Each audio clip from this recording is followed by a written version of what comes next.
अहिलेसम्म हामीले चल अचल गरेर लगभग 1 करोड हाराहारीको पुँजी निर्माण गरिसकेका छौँ। यसबाट आम्दानीको कुरा गर्दा त अब कृषि पेसा आफैमा एउटा चुनौतीपूर्ण पेसा हो। यसको एक्चुअली यति नै आम्दानी हुन्छ भन्न त सकिँदैन। तैपनि हामी एभरेजमा वार्षिक रूपमा 20-30 लाखसम्म नाफा कमाउन सक्छौँ। अथवा राज्यको सेवा सुविधाबाट वञ्चित हुनु परेको छ, ती कुराहरू के कसरी गर्न सकिन्छ, यहाँहरूले चाहिँ हामीलाई चाहिँ के गर्ने कसरी गर्ने भनेर उहाँहरूले सल्लाह सुझाव माग्नुभयो भने हामीले चाहिँ उहाँहरूलाई प्लस अब व्यावसायिक रूपमा च्याउ खेतीलाई कसरी अगाडि बढाउन सकिन्छ र खेती गर्दै हुनुहुन्छ समस्यामा हुनुहुन्छ भने पनि उहाँहरूका समस्याहरू सुनेर हामीले चाहिँ कसरी समाधान गर्न सकिन्छ हामीसँग जोडिन सक्नुहुन्छ म भन्न चाहन्छु। हैन, समस्या त अब कृषि क्षेत्रमा सबै क्षेत्रमा समस्या छन्, किनभने यसको कुनै पनि व्यावसायिक रूपमा अनुसन्धान नेपालमा हुन सकेकै छैन।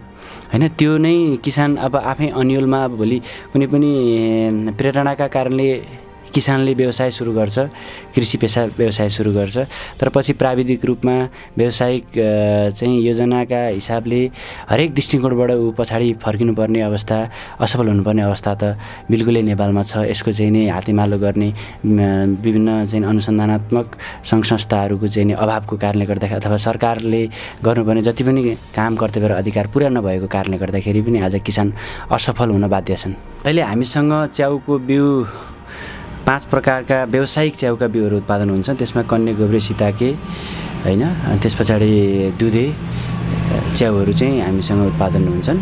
ती च्याउका बिउहरू उत्पादन हुन्छन् र हामी च्याउ पनि उत्पादन गर्छौँ। एकदमै निम्न आयस्तर भएका व्यक्तिहरू, ग्रामीण भेगमा भएका महिला, बेरोजगार, ग्रामीण समुदायका व्यक्तिहरूको लागि चाहिँ एकदमै सरल तरिकाले खेती गर्न सकिने एउटा खेती हो। त्यो कारणले गर्दाखेरि हामीले सानो लगानीमा पनि आफ्नै घर वरिपरि आफ्नै खेतबारीहरूमा अथवा आफ्नै खेतबारीमा नभए वरिपरिका खेतबारीहरूमा भएका चाहिँ विभिन्न प्राङ्गारिक पदार्थहरूलाई युज गरेर हामीले खेती गर्न सकिने भएको कारणले गर्दाखेरि सानो पुँजीबाट 10-5 हजारबाटै खेती सुरुवात गर्न सक्ने एउटा बाली भएको कारणले मजाले गर्न सकिन्छ। नेपालमा उत्पादन हुने सिताके च्याउ जो मुढामा खेती गरिन्छ अथवा काठको धुलोमा खेती गरिन्छ, त्यो च्याउ चाहिँ भारत लगायत तेस्रो मुलुकमा धेरै माग छ, तर हामीले त्यसलाई व्यावसायिक रूपमा मासमा नेपालमा पनि चाहिँ धेरै भएर बाहिर पठाउने स्थितिमा त हामी छैनौँ। अरू बाँकी च्याउहरू चाहिँ हामीले विदेश पठाउनु पर्ने स्थिति छैन, किन विदेशमा उनीहरू नै आफै आत्मनिर्भर छन् र हाम्रो उत्पादन प्रविधि महँगो भएको कारणले गर्दाखेरि अन्तर्राष्ट्रिय बजारमा हामी प्रतिस्पर्धा अहिले गर्न सक्ने हामी कन्डिसनमा पनि छैनौँ। बाँकी कतिपय च्याउहरू चाहिँ हामीले यहीँ जस्तो गोब्रे च्याउ, बटन मसरुम भनिन्छ, त्यो च्याउ चाहिँ नेपालमा नपुगेर हामीले इन्डियाबाट ल्याएर पनि नेपाली उपभोक्तालाई दिइरहेको अवस्था छ। साथै कन्या च्याउहरू पनि विभिन्न नाकाहरूबाट, नाकाका छेउका इलाकाहरूमा चाहिँ ती च्याउहरू आएर इन्डियाबाट आएर चाहिँ उपभोक्तासम्म पुगेको हामीलाई जानकारी छ। आज हामी इमाडोलमा रहेको विजय कृषि फर्म जहाँ बिउ उत्पादन केन्द्रमा आइपुगेका छौँ, जुन एउटा एकदमै गहन र नेपाली समाजको लागि उदाहरणीय काम पनि उहाँले गरिसक्नु भएको छ।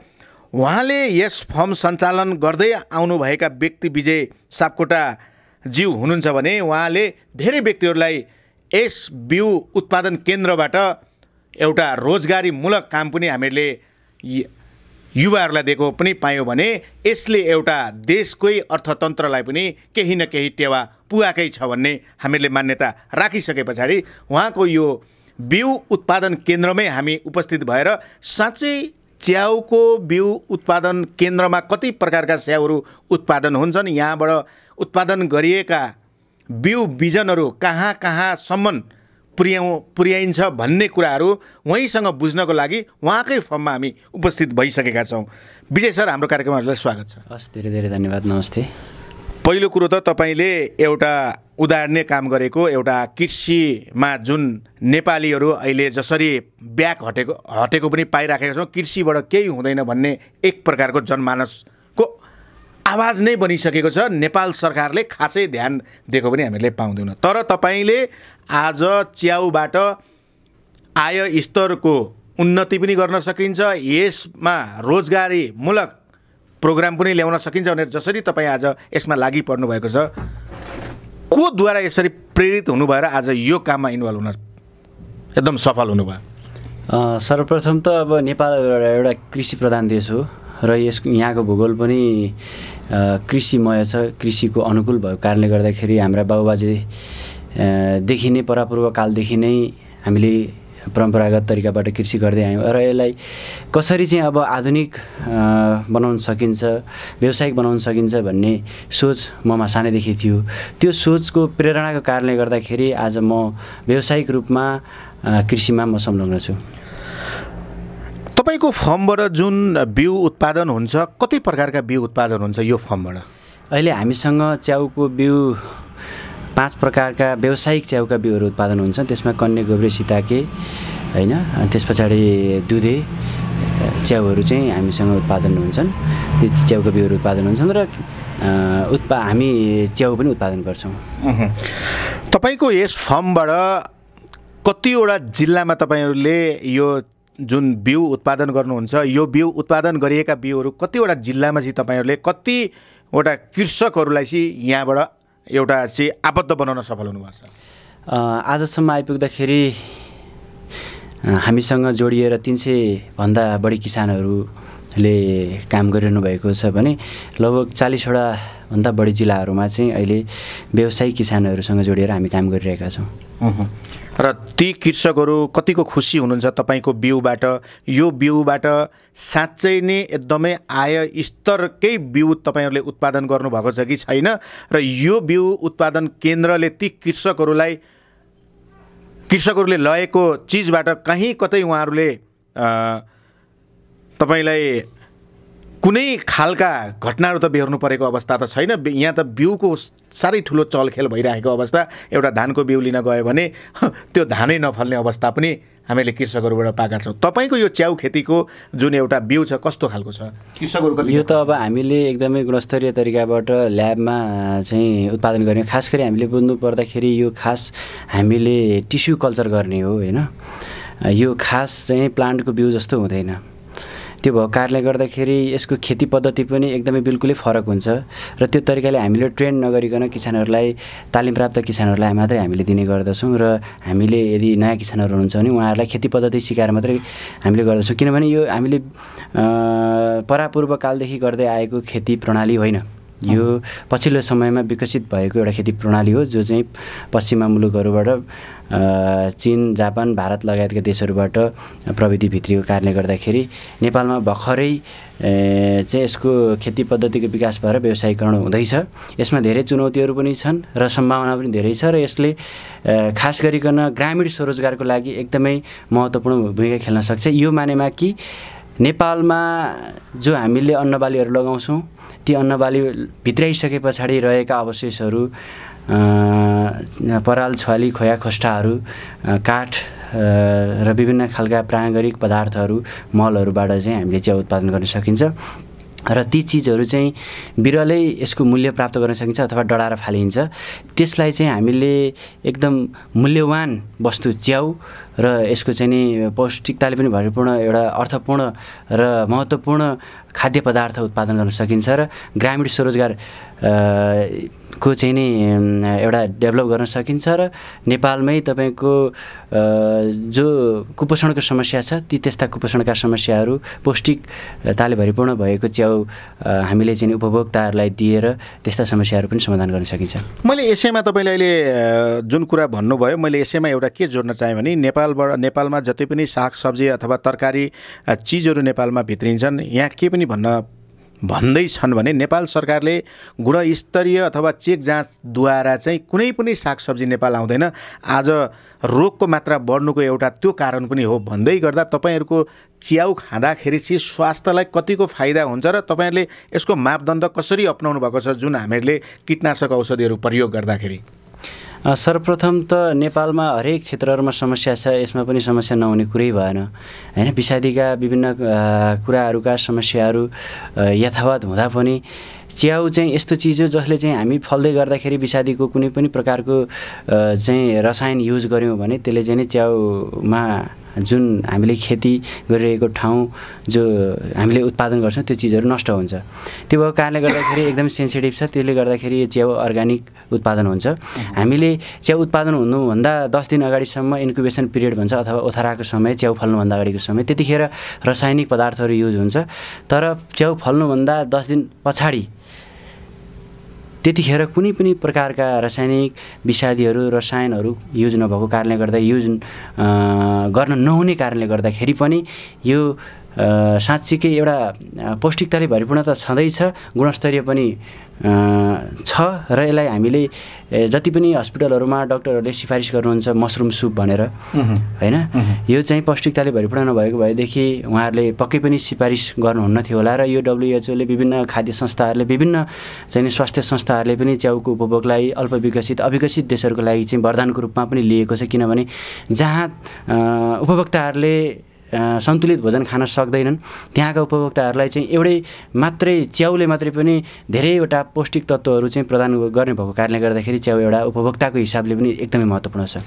मैले यसैमा अर्को फेरि के कुन क्वेसन सोध्न चाहेँ भने नेपालमा अहिले धर्ममा आस्था राख्ने व्यक्तिहरू माछा मासु खानु हुँदैन भनेर कतिपय धर्ममा आस्था राख्ने व्यक्तिहरूले माछा मासु खाँदैनन्।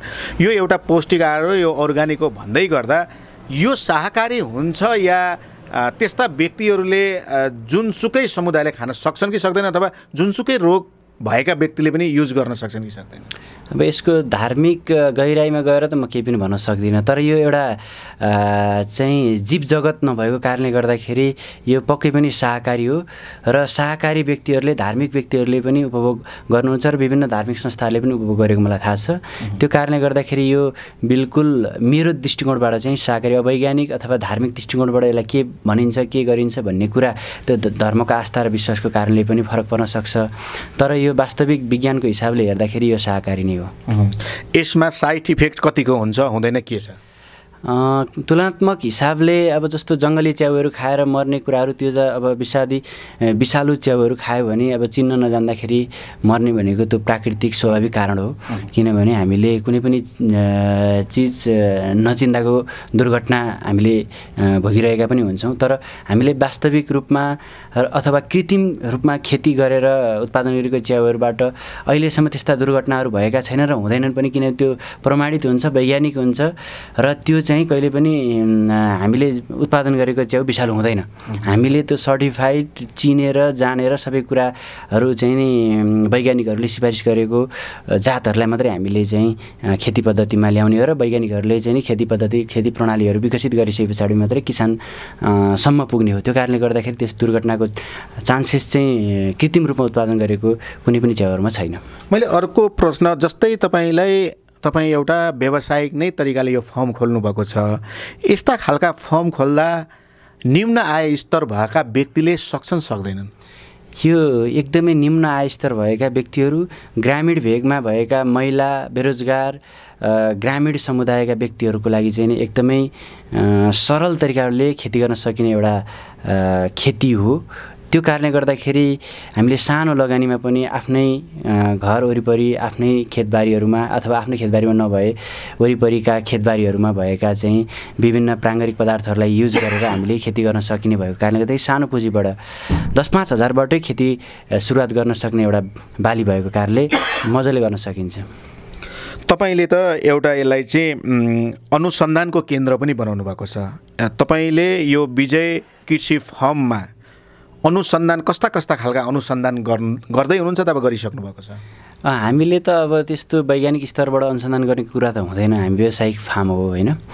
तर पनि हामीले वैज्ञानिकहरूले अनुसन्धान गरेका कुराहरूलाई इम्प्लिमेन्ट गर्नको लागि आफ्नो तर्फबाट चाहिँ मेडिकल मसरुमहरू जो औषधीय गुणले भरिपूर्ण हुन्छन् त्यस्ता च्याउहरू, म्याजिक मसरुम भयो, गाँडरमा भयो, यी यस्ता च्याउहरू चाहिँ हामी अनुसन्धान गर्छौँ र उत्पादनमा बिउको उत्पादनमा यसको उत्पादनमा पनि हामीले अनुसन्धान गर्छौँ। र तपाईँकोमा जुन बिउ उत्पादन गरिन्छ यो विभिन्न 5 प्रजातिको जुन बिउ उत्पादन गरिन्छ जुन भन्नुभयो हजुरले, यो चाहिँ कृषकले प्रति केजी कतिदेखि कतिसम्म पाउँछन् यहाँबाट? यहाँबाट लगेर चाहिँ उहाँहरूले फलाइसकेपछि 150 देखि 1000 रुपियाँ केजीसम्मको च्याउहरूको बिउ हामीले यहाँबाट प्रदान गर्छौँ। त्यसमा हिमाली भेगहरूमा, पहाडी भेगहरूमा, तराई भेगहरूमा फरक फरक ठाउँमा फरक फरक भूगोलमा उत्पादन गर्ने च्याउहरूका फरक फरक प्रजातिहरू पनि हामीसँग छन् र समग्र रूपमा सबै ठाउँमा चाहिँ एभरेजमा उत्पादन गर्न सकिने च्याउका बिउहरू पनि हामीसँग उपलब्ध हुन्छन् र नयाँ किसानहरूलाई पनि हामीले चाहिँ उहाँहरूले चाहेको खण्डमा विभिन्न त्यस्ता तालिम दिने सङ्घ संस्थाहरू अथवा सरकारी निकायहरूमा जोडाएर अथवा हामीले नै आफैले पनि हामी तालिम दिएर उहाँहरूलाई हामी खेती गराउँदै आइरहेका छौँ। भनेपछि यो च्याउको बिउ पनि समयअनुसार ठाउँअनुसार तराईमा एक प्रकारले बेग्लै हुन्छ, पहाडमा बेग्लै, हिमालमा बेग्लै, एकै खालको बिउ बिजन हुँदैन। जुन ठाउँमा जुन खालका समय हुन्छ त्यही खालको बिउ उत्पादन गर्नुपर्छ हजुरहरूले? त्यो प्रजाति अनुसारले फरक पर्छ। जस्तो सीताके च्याउ हामीले भन्यौँ, त्यो सीताके च्याउ भनेको तराई इलाकामा अथवा गर्मी ठाउँहरूमा उत्पादन हुन सक्दैन। त्यस्तै मिल्की व्हाइट च्याउ अथवा दुधे च्याउ भनिन्छ, त्यो चाहिँ गर्मी मौसम अथवा तराई इलाकामा बाहेक पहाडी इलाकाहरूमा उत्पादन हुँदैन। च्याउको प्रजाति अनुसारले भूगोल छनौट गर्नुपर्ने हुन्छ। त्यो अनुसारको हामीले जस्तो वेस्टर मौसम कन्ने च्याउ, यो चाहिँ हिमाल पहाड तराई 10 डिग्री तापमानदेखि लिएर हामीले चाहिँ नि 45 डिग्री सेल्सियस तापमानसम्म हामीले चाहिँ नि उत्पादन सम्भव गरेका छौँ। बाँकी विभिन्न खालका व्यावसायिक प्रजातिका च्याउहरू जो संसारभरि उत्पादन भइरहेका छन्, तीमध्ये हामी कहाँ बिरलै 10-15वटा भन्दा बढी व्यावसायिक रूपमा उत्पादन सम्भव भएको छैन, अहिलेसम्म व्यावसायिक रूपमा अपनाइएको छैन। ती च्याउहरूलाई हामीले भूगोल वातावरण हेरेर हामीले सिफारिस गर्छौँ।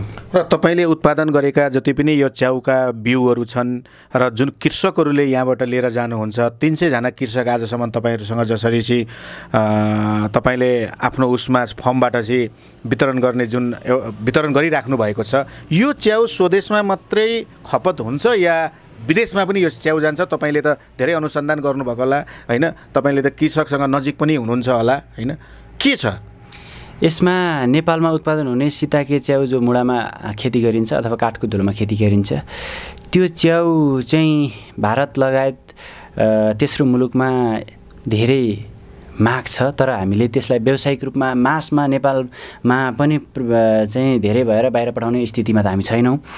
अरू बाँकी च्याउहरू चाहिँ हामीले विदेश पठाउनु पर्ने स्थिति छैन, किन विदेशमा उनीहरू नै आफै आत्मनिर्भर छन् र हाम्रो उत्पादन प्रविधि महँगो भएको कारणले गर्दाखेरि अन्तर्राष्ट्रिय बजारमा हामी प्रतिस्पर्धा अहिले गर्न सक्ने हामी कन्डिसनमा पनि छैनौँ। बाँकी कतिपय च्याउहरू चाहिँ हामीले यहीँ जस्तो गोब्रे च्याउ, बटन मसरुम भनिन्छ, त्यो च्याउ चाहिँ नेपालमा नपुगेर हामीले इन्डियाबाट ल्याएर पनि नेपाली उपभोक्तालाई दिइरहेको अवस्था छ। साथै कन्ने च्याउहरू पनि विभिन्न नाकाहरूबाट, नाकाका छेउका इलाकाहरूमा चाहिँ ती च्याउहरू आएर इन्डियाबाट आएर चाहिँ उपभोक्तासम्म पुगेको हामीलाई जानकारी छ। आज कृषिमा देश आत्मनिर्भर हुनुपर्छ भनेर नेपाल सरकारले जसरी कृषिको लागि जुन नेपाल सरकारले बजेट छुट्याएको हुन्छ, त्यो बजेटमा तपाईँहरू चाहिँ समावेश आजसम्म हुन सक्नुभएको छ कि छैन? अथवा कृषि कार्यालयहरूबाट तपाईँले के कस्ता सेवा सुविधा पाउनु भएको छ कि छैन र कृषकहरूले पाउनु पर्छ कि पर्दैन तपाईँको विचारमा? नेपाल सरकारको कृषि सम्बन्धी नीति तथा कार्यक्रमहरू त एकदमै सराहनीय छ, एकदम चाहिँ लोभलाग्दो छ। किसानहरूलाई चाहिँ साँच्चैकै एकै वर्षमा कायापलट गर्न सकिने हो कि किसानहरू त एकदम समृद्ध हुने हो कि यही पेसाबाट, अथवा नेपाल चाहिँ अब साँच्चैकै केही वर्षमै कृषि चाहिँ आत्मनिर्भर हुने हो कि भन्ने खालका कार्यक्रमहरू छन्। तर काम कुरो एकातिर कुम्लो बोकी ठिमीतिर भने जस्तो अहिले नेपालको अब हरेक क्षेत्र तपाईँको चाहिँ नि ध्वस्त भइरहेको अवस्थामा, सरकारदेखि लिएर कर्मचारी तन्त्रहरू चाहिँ नि भ्रष्ट भइरहेको अवस्थामा 48% भन्दा बढी चाहिँ इन्टरनेसनल्ली तपाईँको भ्रष्टाचारको चाहिँ आँकडा आइरहेको अवस्थामा यसमा त झन् अनुदानका कुराहरू छन्, सब्सिडीका कुराहरू छन्, यी कुराहरू भ्रष्टाचारको चाहिँ नि चरम बिन्दुमा छ। तर पनि किसानहरूलाई केही न केही लाभ त भएकै छ होइन, त्यसमा तर जति हुनुपर्ने हो त्यति चाहिँ भएको छैन। यसमा चाहिँ अब राजनीतिक हिसाबले नै यसको समाधान गरिनुपर्छ। भ्रष्टाचारका कुराहरूलाई न्यूनीकरण नगरिकन यो क्षेत्र पनि भ्रष्टाचारबाट उन्मुक्त हुँदैन र जबसम्म भ्रष्टाचार उन्मुक्त हुँदैन तबसम्म यो देशमा कृषि क्रान्तिका मिथ्या गफहरू कुनै पनि राजनीतिक पार्टीहरूले नलगाउँदा हुन्छ।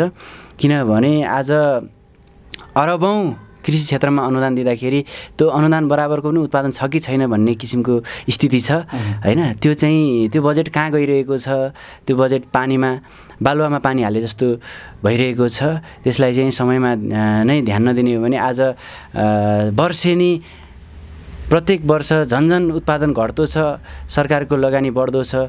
यो भने पछाडि हामी अहिले उल्टो यात्रामा हिँडिरहेका छौँ। वास्तविक किसानहरूले पाउनुपर्ने सेवा सुविधाहरू पाइरहेका छैनन्। किनभने यहाँ हामीले के पनि सुनिराखेका छौँ भने जोसँग पहुँच छ, जोसँग पावर छ, जसले कामै गर्दैन कृषि सम्बन्धीको, तर नेपाल सरकारले कृषिबाट पाउनुपर्ने सेवा सुविधा अनुदानहरू चाहिँ ती व्यक्तिहरूको हालिमुहालीमा पुगेको छ, सच्चा कृषककोमा पुगेको छैन भने जुन जनमानसको गुनासो छ, जुन कृषकहरूको गुनासो छ, यो गुनासोलाई चाहिँ तपाईँ के भन्नुहुन्छ? यो वास्तवमा सही नै हो, किनभने किसानहरूको कमी कमजोरीलाई चाहिँ हतियार बनाएर त्यसभित्र खेल्ने कर्मचारी तन्त्र र राजनीतिक पार्टीहरूको हालिमुहालीको कारणले गर्दाखेरि आज किसानहरूलाई अनुदान वितरण गर्ने, सेवा सुविधा दिने कार्यविधिहरू एकदमै अव्यावहारिक, अवैज्ञानिक छ। हामी के भन्छौँ भने कुनै पनि किसानलाई विभेदकारी नीति अन्तर्गत रहेर यो एउटा किसानलाई अनुदान दिने, त्यो अर्को किसानलाई नदिने, अथवा पहुँचको आधारमा यो किसानलाई दिने, त्यो किसानलाई नदिने भन्ने जुन खालको कार्यविधि छ, त्यो नभएर उत्पादनका आधारमा अथवा उत्पादन गर्ने लगानीका आधारमा प्रत्यक्ष रूपमा किसानहरूलाई जबसम्म अनुदान वितरण गरिँदैन तबसम्म छनौटका आधारमा अथवा जसले झ्याम्टे भरौटे अथवा चाहिँ नि जसले बढी घुस खुवाउने, जसले बढी कमिसन खुवाउने ती व्यक्तिहरूलाई चाहिँ अनुदान दिने, अरूलाई नदिने भन्ने विभेदकारी नीति रहन्छ। तबसम्म नेपालमा वास्तविक किसानहरू कहिले पनि लाभान्वित हुँदैनन्। हामी कार्यक्रमको अन्तिममा छौँ। अन्तिममा नेपालमा रहेका कृषकहरूलाई यो च्याउ खेती गर्नको लागि कस्ता खालका प्रेरणादायक शब्दहरू भन्न चाहनुहुन्छ? वास्तवमा नेपालमा च्याउ खेती चाहिँ एउटा नयाँ खेती प्रणाली भएको कारणले गर्दाखेरि यसको पुँजी, प्रविधि र सिपको हामीले योजना नबनाइकन कुनै पनि खेती अथवा यसमा त झन् हामी अहिले च्याउ खेतीका कुरा गरिरहेका छौँ। च्याउ खेती एउटा नयाँ नौलो प्रजातिको खेती प्रणाली भएको कारणले गर्दाखेरि यसमा हामीले विज्ञता हासिल नगरिकन चाहिँ देखे सुनेको भरमा हामीले व्यवसाय थाल्यौँ भने कुनै पनि बेला हामी दुर्घटनामा पर्न सक्छौँ अथवा धराशायी हुनसक्छ, व्यवसाय असफल हुनसक्छ। त्यो कारणले गर्दाखेरि हामीले पहिलो कुरा व्यावसायिक रूपमा सफल भएका किसानहरूसँग विशेष तालिम लिएर, व्यावहारिक तालिम लिएर चाहिँ हामीले खेती गर्नुपर्दछ भन्न चाहन्छु। साथै यदि तपाईहरुलाई नयाँ अथवा पुराना किसानहरू जो समस्यामा हुनुहुन्छ, जो सम्भावना खोजिरहनु भएको छ, जो च्याउ खेती गर्न चाहनुहुन्छ भने पनि हामी हातेमालो गर्न तयार छौँ। हामी कार्यक्रमको अन्तिममा मैले सोध्न छुटाएका आजको यस कार्यक्रममा मैले यी शब्दहरू पनि राख्न पाएको भए च्याउ खेती गर्ने कृषकहरू प्रष्ट हुन्थे भन्ने शब्द पनि बाँकी छन्, बताइदिनुहोस् त। त्यस्तो खासै अब प्राविधिक रूपमा त अब अनगिन्ती धेरै कुराहरू हुन्छन्। अब व्यवस्थापकीय हिसाबले चाहिँ यहाँहरूलाई त्यस्तो समस्या भएको खण्डमा विभिन्न जस्ता भ्रष्टाचारका कुराहरू छन्, अनुदानका समस्याहरूका कुराहरू छन्। ती समस्याहरू के कसरी कहाँ भइरहेका छन्, हामी विभिन्न सङ्घ संस्थाहरू मार्फत पनि ती समस्याहरूको पहल गरिदिने हामी चाहिँ जमर्को गर्नेछौँ, त्यो भन्न चाहन्छु। कतिपय किसानहरूले थाहा नपाएर साना किसानहरूले अनुदान अथवा राज्यको सेवा सुविधाबाट वञ्चित हुनु परेको छ। ती कुराहरू के कसरी गर्न सकिन्छ यहाँहरूले चाहिँ हामीलाई चाहिँ के गर्ने कसरी गर्ने भनेर उहाँहरूले सल्लाह सुझाव माग्नुभयो भने हामीले चाहिँ उहाँहरूलाई प्लस अब व्यावसायिक रूपमा च्याउ खेतीलाई कसरी अगाडि बढाउन सकिन्छ र खेती गर्दै हुनुहुन्छ, समस्यामा हुनुहुन्छ भने पनि उहाँहरूका समस्याहरू सुनेर हामीले चाहिँ कसरी समाधान गर्न सकिन्छ हामीसँग जोडिन सक्नुहुन्छ म भन्न चाहन्छु। तपाईले आज यो जुन फर्म खोल्नु भएको छ, यो विजय कृषि फर्म भनेर जुन तपाईले स्थापना गर्नुभएको छ, यहाँबाट बिउ बिजन जुन तपाईले जसरी वितरण गरिराख्नु भएको छ, यसमा चाहिँ आजसम्म तपाईले लगानी कति लगाउनु भएको छ, यो तपाईले फर्म खोलेको कति भएर यसबाट आम्दानी कस्तो हुँदैछ?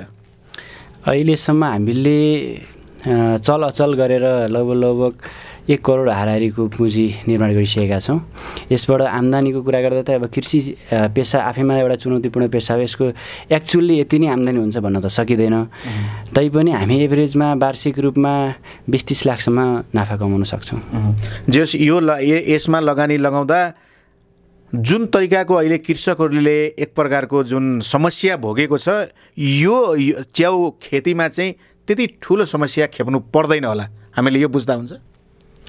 होइन, समस्या त अब कृषि क्षेत्रमा सबै क्षेत्रमा समस्या छन्, किनभने यसको कुनै पनि व्यावसायिक रूपमा अनुसन्धान नेपालमा हुन सकेकै छैन होइन। त्यो नै किसान अब आफै अन्यलमा अब भोलि कुनै पनि प्रेरणाका कारणले किसानले व्यवसाय सुरु गर्छ, कृषि पेसा व्यवसाय सुरु गर्छ, तर पछि प्राविधिक रूपमा व्यावसायिक चाहिँ योजनाका हिसाबले हरेक दृष्टिकोणबाट ऊ पछाडि फर्किनुपर्ने अवस्था, असफल हुनुपर्ने अवस्था त बिल्कुलै नेपालमा छ। यसको चाहिँ नि हातेमालो गर्ने विभिन्न चाहिँ अनुसन्धानात्मक सङ्घ संस्थाहरूको चाहिँ नि अभावको कारणले गर्दाखेरि अथवा सरकारले गर्नुपर्ने जति पनि काम कर्तव्य र अधिकार पुरा नभएको कारणले गर्दाखेरि पनि आज किसान असफल हुन बाध्य छन्। यहाँले मेरा महत्त्वपूर्ण विचारहरू किसान माझ पुर्याउन सहयोग गरिदिनु भएकोमा यहाँहरूलाई म धेरै धेरै धन्यवाद दिन चाहन्छु।